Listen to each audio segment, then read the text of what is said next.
기독교와 사회복지 강의를 진행을 하겠습니다. 사회복지사로서의 기본 역량인 대인관계 능력과 역량에 대한 고찰을 진행을 하도록 하겠습니다. 이어서 우리가 대인관계에 있어서 기본적으로 형성이 되는 부분들을 살펴보도록 하겠습니다. 사회복지사에게 가장 중요한 것은 클라이언트와의 만남입니다. 그 만남으로 출발을 하여서 수직적인 관계가 아니라 수평적인 관계로서 워커와 클라이언트가 함께 우리라는 그런 개념을 가지고 문제를 해결할 수 있도록 관계를 형성해 나갑니다. 다른 직업과는 달리 사회복지사는 수직적인 관계가 아닌 수평적인 관계, 그리고 함께 문제를 해결해야 되는 그런 친구와 같은 존재입니다. 누군가가 전문가고 누군가는 비전문가여서 전문가가 이끄는 대로 따라가는 그런 직업과는 또 다른 특성을 가지고 있습니다. 클라이언트가 함께 본인의 문제를 노출하고 문제 해결에 적극적으로 관여를 하고 동기와 의지를 보이면서 문제 해결에 있어서 최대한 참여를 할 때 그 사회복지사로서는 능동성이 발휘가 되고, 또한 클라이언트와 사회복지사가 함께 할 때 에너지와 시너지를 구축할 수 있기 때문에 이 수평적 관계라는 것은 문제 해결의 질을 관리하는 중요한 요건 중에 하나라고 볼 수가 있습니다. 그렇다면 대인관계를 형성하기 위한다. 이 대인관계는 기본적으로 애착이라는 부분들이 들어가 있습니다. 볼비는 애착, 발달 이론을 제시를 하였는데요. 부모와 아이, 즉, 그 양육자와의 관계 속에서 유대감이 잘 형성이 된다라고 했을 때는 그 유대감은 신뢰감을 형성을 시키고 그 신뢰감은 또 다른 안정감과 삶의 기초를 이룬다고 보고 있습니다. 반대로 신뢰감이 형성이 되지 않으면 불신감이 형성이 되고 그 불신감은 불안한 삶의 기초가 형성이 된다라고 보고 있습니다. 이에 보울비의 애착 이론에 대해서 우리가 한 번 더 살펴볼 부분들이 있습니다. 관련 영상을 보시면서 함께 이해하도록 할게요.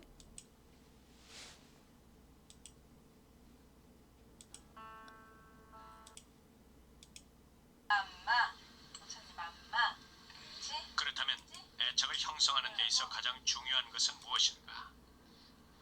과거엔 아기의 배고픈 욕구를 만족시켜주는 수유나 음식물이 가까운 정서적 유대를 형성하는 중요한 요인으로 생각했다.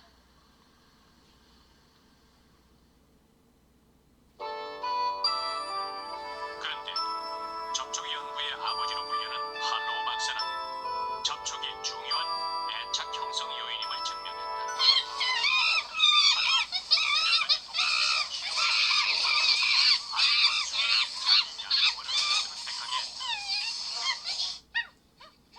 하나는 먹이를 주는 화살을 된 원숭이, 다른 하나는 먹이를 주지 않는 전으로 된 원숭이였다. 이 전 조각은 먹이는 주지 않지만 편안함과 사랑을 준다.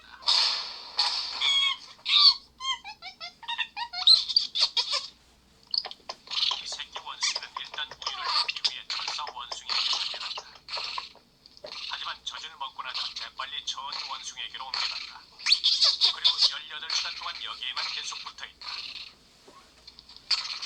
새끼 원숭이는 음식물보다는 부드러운 접촉과 보살핌을 택한 것이다.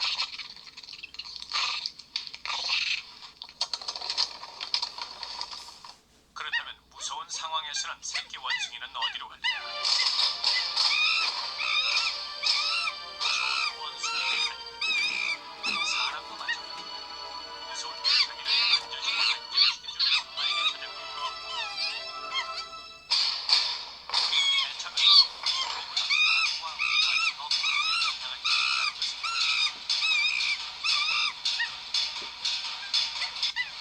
먹여만 주고 위생적으로 깨끗하게 해주고 아기가 생존하겠지 그렇게 잘못 생각하던 때가 있었습니다.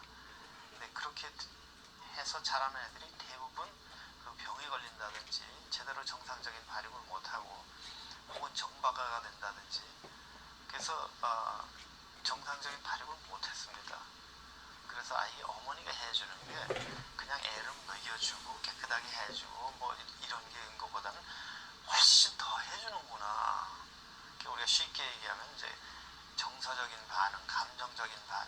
사랑의 관계 이렇게 얘기를 하는데 1940년대 스피츠 박사는 시설기관의 아이들을 관찰하다가 아주 놀라운 사실을 발견했다. 엄마를 잃고 4개월 이상 시설기관에서 자라는 아이들의 피오라였다. 9개월 된 이 아기는 머리를 흔들고 이상한 소동질을 보였다.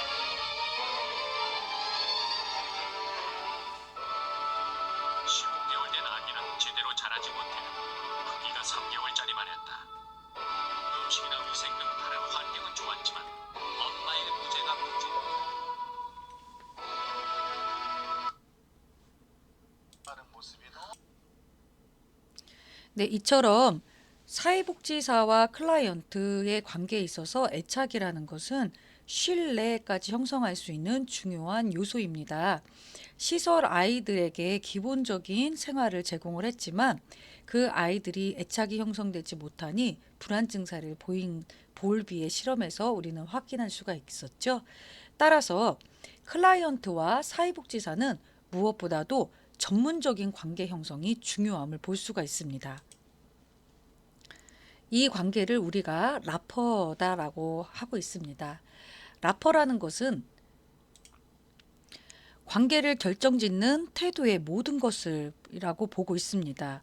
즉, 사회복지사가 클라이언트를 개입할 때 가장 라퍼라는 문제는 가장 기초적인 단계이고 이 라퍼가 형성되지 않음으로 인해서 궁극적으로는 사회복지 실천에 방해가 되는 부분들이 확인이 될 수가 있습니다. 그렇다면 또 다른 학자는 무슨 이야기를 하고 있냐면 애정적 유대감 이라는 이야기를 하고 있습니다. 생후 6개월에서 7개월까지 나타나는데요. 우리가 아주 흔하게 볼 수 있는 예가 격리불안입니다. 다른 말로 분리불안이라고 하죠. 아이가 어머니가 눈에 보이지 않거나 함께하지 않는 것을 인식했을 때 굉장히 불안 증상을 보이면서 아이들이 두려움과 공포를 느끼는 반응이라고 볼 수가 있습니다. 그렇다면은 대인관계를 형성하는 세 번째 요건은 바로 발생적 차원이라고 볼 수가 있습니다. 발생적 차원이라는 것은 우리가 잘 알고 있는 자연 발생적 관계가 있고 그 다음 사회적 인위적 관계가 있습니다. 자연 발생적 관계는 부모와 자녀, 형제, 친구 관계, 의도적으로 형성된 집단이 아니고 자연스럽게 이루어지면서 제1차적 집단으로서 끈끈한 혈연 또는 지연, 그 밖에 이제 깊은 그 심리적인 안정감을 가지고 자연스럽게 맺어진 형태를 우리가 자연 발생적 관계다라고 볼 수가 있습니다. 두 번째는 사회적 인위적 관계인데 우리가 뭔가 뜻과 어떤 목표와 그리고 성과를 위해서 그 목적을 가지고 만난 관계라고 볼 수가 있겠습니다. 뭔가 이제 목적을 달성하고자 인위적으로 이루어진 관계다라고 볼 수가 있고 부부, 고용, 동료, 교사와 학생, 그 밖에 여러 가지 직장 동료들도 마찬가지고요. 이렇게 어떤 그 2차적 집단으로서 의도적인 목적을 가지고 만난 관계를 의미를 한다라고 볼 수가 있습니다.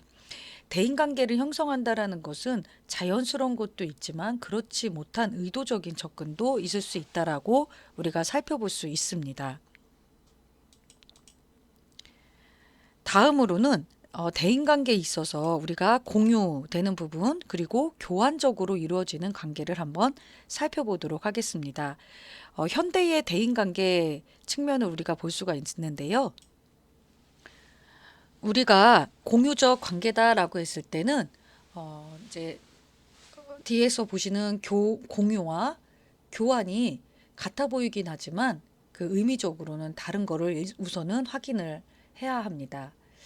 우선 같은 점은 공유하거나 교환하는 인간관계는 모두 상호 적대적이지 않을 수 있다는 것입니다. 다만 다른 점은 교환적 인간관계는 적대적인 상황에서도 가능할 수 있다는 것이죠. 특히 교환이라는 것은 기브 앤 테이크라는 특징이 있기 때문에 1차적 관계라기보다는 2차적 관계에서 진행이 될 수가 있고 뭔가 이렇게 정서적이고 애정적인 관계라기보다는 업무적이면서 의도적인 관계, 목적적 관계로 주로 형성되어집니다. 자본주의 특징이 사실 교환적 인간관계로 기본을 하고 있지만 인간의 삶이 일차적 그리고 우호적이고 애정적 관계에서 출발한다는 점을 생각을 한다라면은 교환관계보다는 공유하는 삶이 훨씬 인간의 진정한 삶에 가까운 모습이라고 볼 수가 있습니다. 이와 관련해서 현대 심리학자 클라크는 현대의 인간관계를 공유 그리고 교환의 관점에서 이렇게 설명하고 있습니다.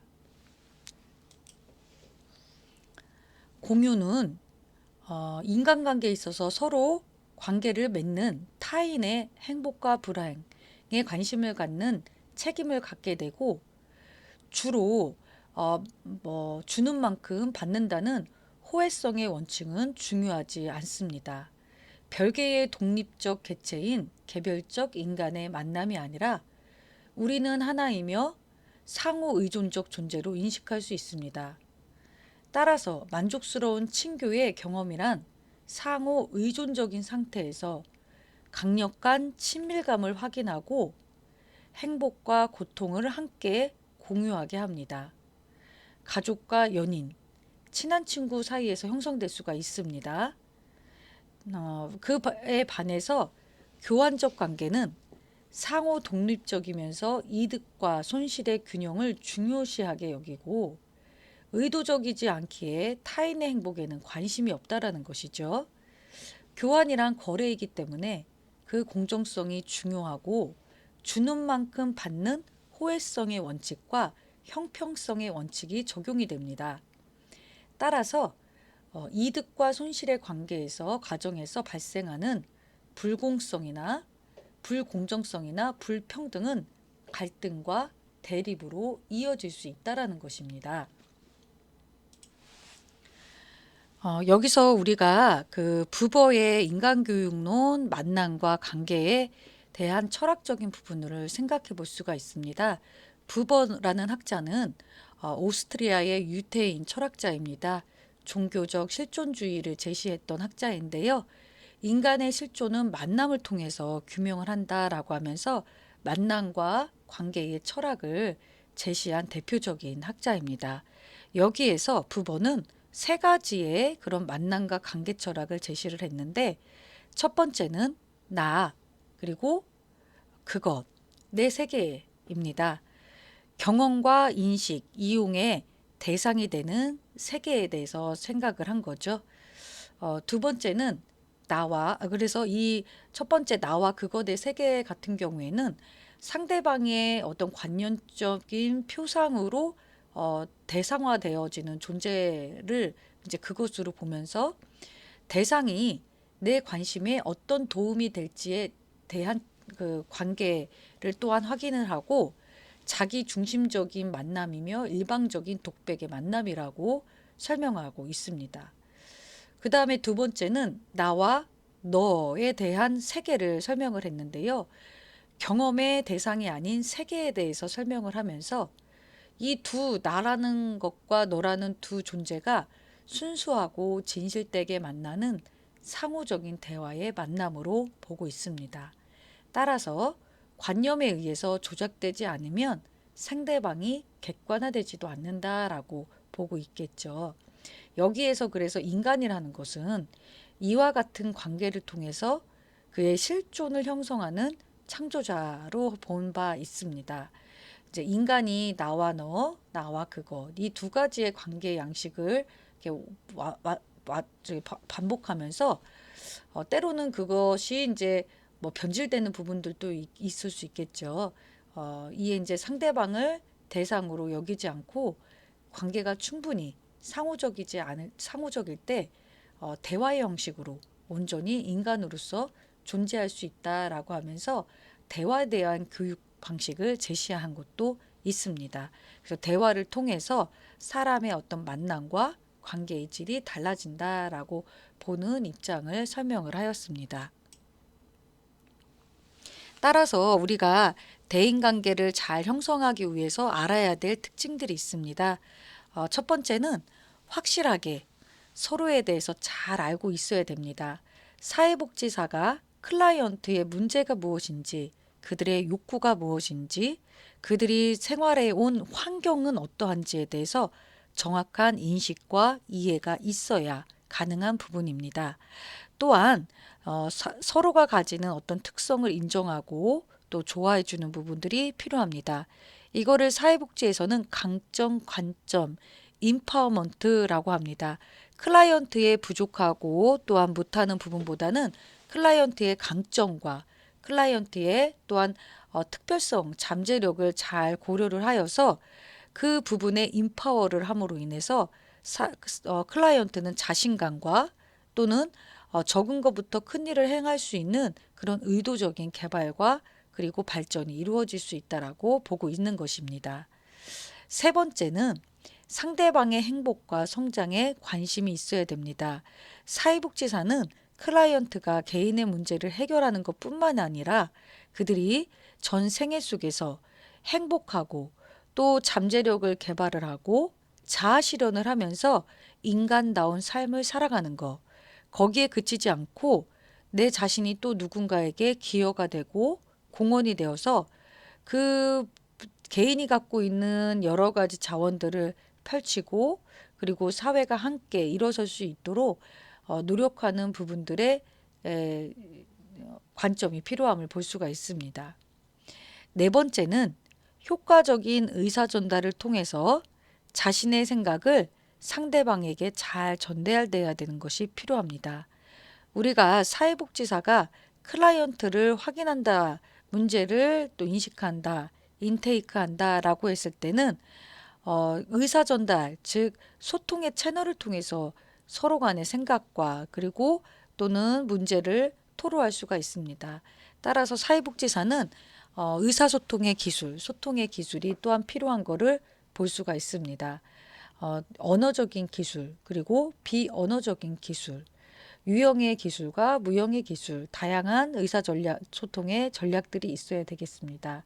의사소통에 대한 부분은 이후에 다시 한번 자세하게 살펴가도록 할 예정입니다. 다섯 번째는 상대방의 분수에 맞는 요구를 해야 된다는 것입니다. 즉 클라이언트에게 사회복지사가 너무 과도하게 그리고 수준 이상으로 또는 그 클라이언트의 욕구와 상관없이 과도하게 접근하는 일을 잘 조절을 해야 되는 것입니다. 조절뿐만이 아니라 그에 따른 어떤 문제를 인식하고 또한 접근하는 능력들이 필요합니다.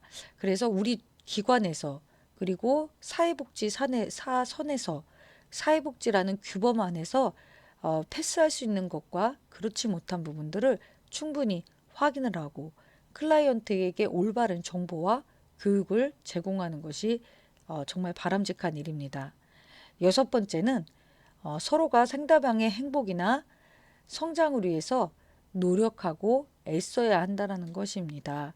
단순히 어떤 지금 급하게 현재의 문제만 해결하려고 존재하는 것이 아니고 여러 가지 이제 행복을 간 삶을 살기 위해서는 그 중간 과정 속에 수많은 시행착오가 있었을 텐데 이런 것들을 반복했던 부분들을 잘 살피면서 클라이언트의 성장과 그리고 행복을 위해서 최대한의 노력을 펼치는 것이 또한 사회복지사의 역할입니다.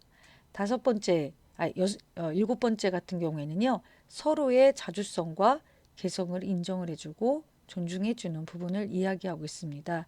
우리가 앞서서도 보았듯이 클라이언트의 어떤 자발성, 자기 결정권, 자율성을 확보해 줄 뿐만 아니라 그들이 갖고 있는 내면의 독특한 장점들을 잘 활용을 하는 것이 올바른 방법이라고 봅니다. 이렇게 해서 여러분들 사회복지사가 건강한 대인관계를 형성을 하기 위해서 알아야 될 특성들 7가지를 살펴보셨습니다. 근데 이거는 사회복지사에게만 필요한 기술이 아니고 사람이 이제 대인관계를 형성하며 살아가는 모든 생활 속에 모든 삶의 현장 속에서 꼭 필요한 일반적인 대인관계 형성도 해당이 될 수가 있습니다. 자, 그렇다면은요, 대인관계의 중요성 5가지를 살펴볼 수 있도록 하겠습니다. 대인관계가 왜 이렇게 중요하냐라고 했을 때, 첫 번째는 인간은 누구나가 대인관계를 통해서 행복하기를 원합니다.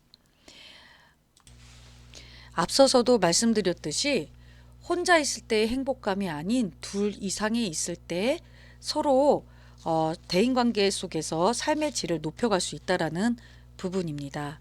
더불어서 특별히 클라이언트는 외로움과 그리고 여러 가지 사회적인 불합리함 속에서 혼자 해결할 수 없는 것들을 짊어지고 사회복지사에게 찾아온 대상자입니다.